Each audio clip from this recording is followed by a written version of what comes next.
This is the extra cutter option for photographic communication, designing a magazine cover in Photoshop. The first thing you're going to want to do is find a vertical photo that has space on the sides and areas for text. So what we're going to do is we're going to crop it with our crop tool, and we're going to make it 8.5 inches by 11 inches by 200 because that's the standard size for most magazine covers. Some larger ones like Rolling Stone and others have different sizes.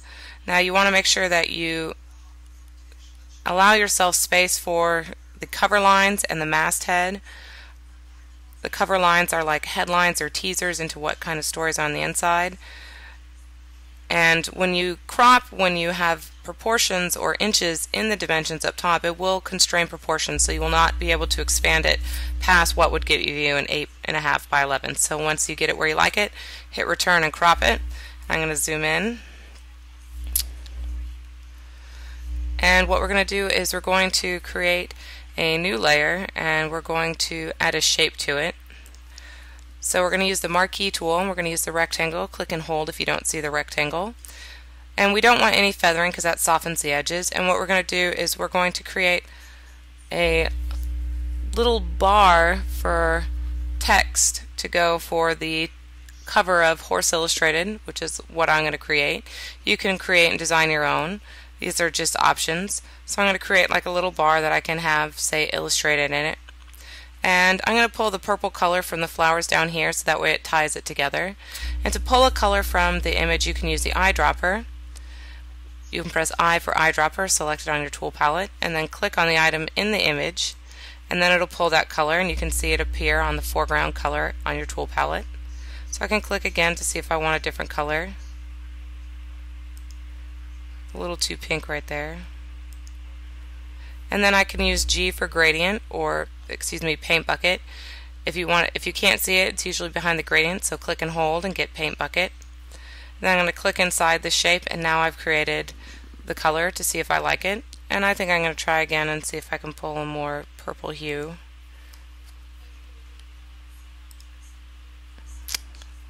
I'll just leave it on the original, and Command D to deselect. Now I'm going to create a new layer. Actually, you don't need to, but when you use the text tool, it will create its own new text layer. So I'm going to click on the text layer, and I want horizontal text, and I'm going to put it right over the bar, and I'm going to type Illustrated. Now I'm going to try to look for a font that will work well for my headline. Gill Sans Ultra Bold might be a little bit too big, but we'll try it for Illustrated. And we'll just type it out. Now it will type out in the color of the foreground, and I don't want it to be that color, so I'm going to click, click, click and highlight it. You can change the color wherever you see a color box, which is here or here. So I can click on it and I'll change it to white. And I'm going to make it smaller so it fits.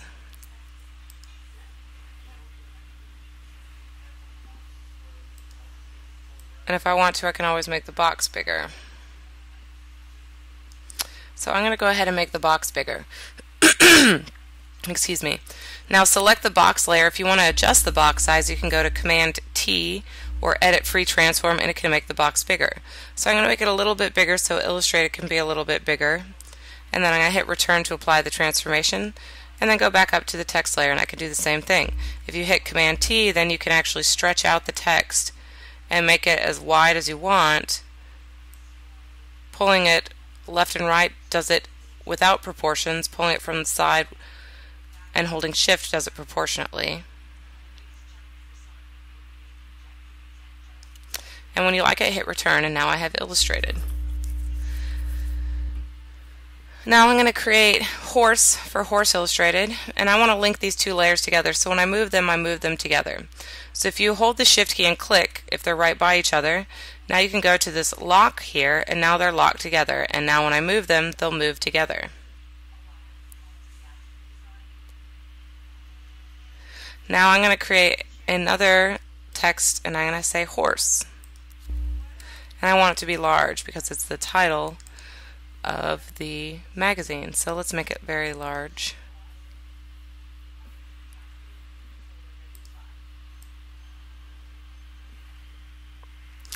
Looks a little weak for me. I think I'm going to try to make it bold. Maybe go back to that Gill Sans Ultra Bold. if this bold isn't big enough. This bold looks pretty good.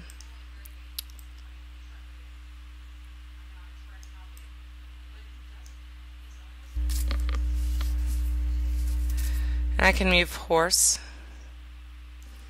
And you can use the arrow keys to make it move. And I'm going to extend it out so that way it fits across the Horse Illustrated. And you want a clean edge, you want them to match up. And hit enter. Now, one of the things you can do is, if you want, you can add effects to your text. The thing you want to be careful of is, if you do, you don't want to add too many effects, because then everyone is looking at the different effects, and if everything has an effect, then nothing stands out. Now, if you go to Illustrated, there are different ways to add effects. You can go down to FX, you can go up to Effects, or you can simply double click on the layer, and it brings up the layer style. Clicking on one of these allows you to see that you can add different drop shadows, inner shadows, outer glows, and different things like that, simply by clicking on the checkbox. Now, if you click on the word, you'll see it highlights it blue and allows you to have different styles that you can adjust in the middle. Again, beveling and embossing and throwing all of these effects on becomes too much. So if you do add effects, you don't want to add too many. You want to make sure that it works well.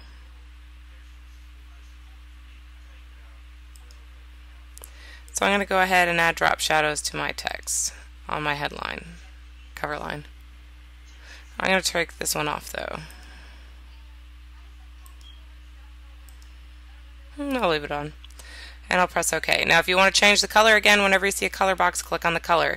Change the angle, the distance, or the size. You can see it changes the amount of the drop shadow. So I'm going to make it have a drop shadow, but a little bit more subtle by making the size disperse out.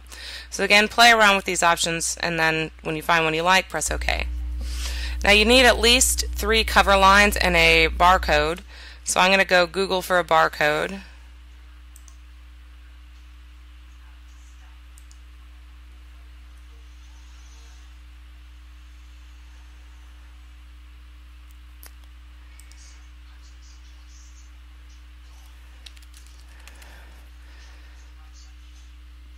And we're going to grab a barcode. And I'm going to drag it onto the image, because every magazine has to have a barcode. So I'm going to place my barcode. Now, when you have magazines in the past, magazines, the left side was the side primarily where magazines would come out, because you'd stack them over each other like this. So majority of the cover lines or teases would have to be on the left side, and then some on the right. There are some magazines that have a full display where you can see everything, but sometimes you don't. So you do want to make sure you have quite a few cover lines on the left side. So what we're going to do is we're going to think of different stories that you might tease on the inside. So for horses, you know, fly season is something that happens around the summertime. So I'm going to go ahead and use text. And I don't want to use it in the exact same text as the headline. You can. Sometimes it's nice to change it up a little bit. So we'll stick with Gill Sans, but we'll change it to Gill Sans regular.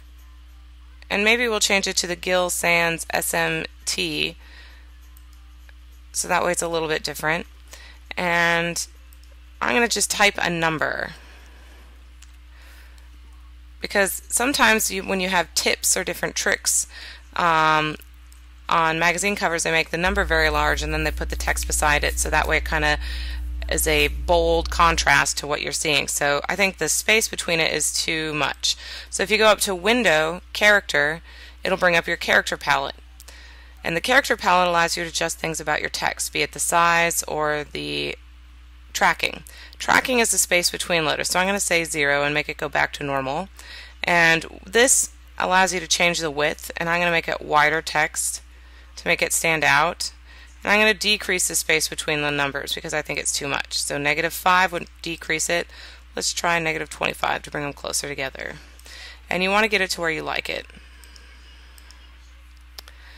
Alright, I like that. And then I'm going to move that maybe closer to here. I don't like it here because there's too much of the line and the sky, but by going here it goes with the curve of the 12 and thus emphasizes the shape of the horse as well as the 12. So I'm going to say 12, and then I'm going to make a new text box and say new fly sprays. And I'm going to make it smaller than the number because I want it to stand out more. So let's decrease the size by going up to the top and decreasing the size. New fly sprays.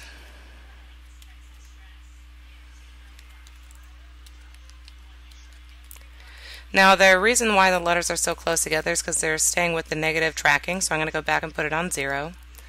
It's still a little bit too much, so let's try -10. A little bit closer together, let's try -25. You can always type numbers in if you think this is too little or too much. And I'm going to decrease the size because it's taking up too much space. So let's try 12. And then I'm going to use the arrow key to move it up to where 12 new fly sprays. Now that takes up too much space, so what we're going to want to do is maybe use the text tool, click back onto the text, delete the space and hit return, and then have it next to the 12. Now the reason why there's so much space here is because of the leading. If you highlight the two rows of text, you can go to your character palette, and the A with the up and down arrow between them is leading. Leading, although it's L-E-A-D-I-N-G, is pronounced leading, is the space between the lines. So if I want the space to decrease, I have to go below 68. So I'm going to try 14. Too close together, so let's try 18. Still too close together, let's try 30. I'm going to say 28. How about 26? And then now I have it closer together. Now I still want the text to take up a little bit more space, so I'm going to go in and adjust the height. Since the width is at 400, I might as well change the height to 400, so that way it's closer. And again, I'm going to increase the leading then because I've increased the height of my text, so it needs more space between it. And I'm going to adjust it to maybe -22.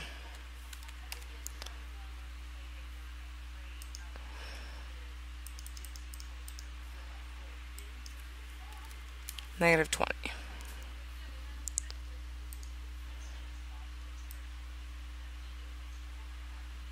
Now I have 12 new fly sprays. So what you're going to want to do is use the text and create at least 3 cover lines around your photo, add a barcode, and create a headline for it, and that is your extra credit. Remember, it does need to be 8.5 by 11 with 200 resolution, and I do want all the layers so I can see the layers. And you're going to save it as your first initial, last name, EC for extra credit. Now remember, don't add too many effects or nothing will stand out, kind of like the boy who cried wolf. Now if you want to go beyond the basics of just having the text go over the image, what you can do is go to the background layer and you can copy the items that you want to go in front of the text, like you see with sometimes with the heads of people in portraits, etc. So I'm going to zoom in.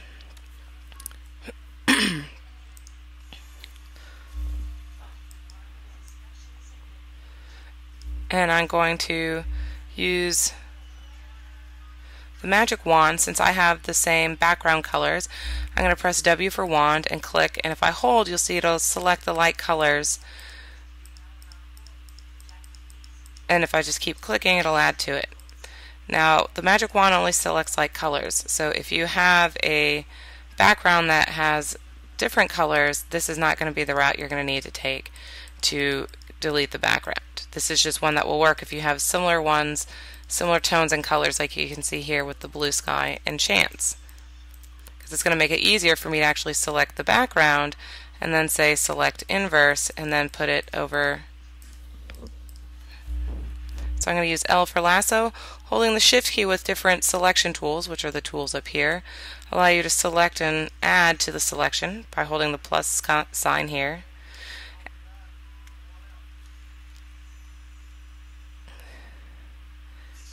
And I'm going to say select inverse because I want to select the inverse and select Chance. So select inverse, and you need to make sure you're on the background layer. And I'm going to press Command J to copy. Now you'll notice that I'll have Chance and the background on the bottom, which doesn't matter because it's not near the cover line up top. Now I do have some blue that I would have to clean up with the eraser or modify my edge. So I'm going to move this above the Horse Illustrated. But you want to make sure you don't put it above your cover lines, otherwise your cover lines will go behind the horse. And now it says Horse Illustrated. Now a way you can clean it up, there's a couple different ways. You can go up to your eraser tool, which is on the side, and again you can treat it like a brush like we've done in the past. The size can be changed up here, and we've used brushes multiple times in class. Hardness, remember, it makes it crisp and clean. You don't want it too soft. Opacity 100% and flow. Now remember, if you click near it, and you can see if you hold the shift key and click every time the body curves, bends, or changes, it will have a cleaner edge. So I'm going to make the bracket smaller by using the left bracket, make the brush smaller by using the left bracket, and I'm going to click and hold again, click and hold, and start deleting the blue. And this is how you can clean up. Sorry, my computer has a lot going on, so its memory is having an issue. So now you can see you can actually have the image of the horse in front of the horse illustrated. Now the other way to do it is, if you have a busy background layer, an easy way is to copy that layer, pull that layer in front of everything that you want it to disappear, and then add a layer mask. Since it's going to be the same as the background, we can just add a layer of mask and then start deleting it. Now, since I don't want to have to delete all the blue, I'm going to think about it this way and make it easier. I'm going to use the reverse. So if you hold Option X delete or Command X delete, if that doesn't work, that'll make the layer mask black. Now you want to make sure that the layer mask is selected, and what we're going to do is we're going to use the brush and make sure that it's at 100% opacity and flow, and wherever you have white, if you have white on the foreground, you can start deleting the background and making it look like it's going behind the horse's ear or his head.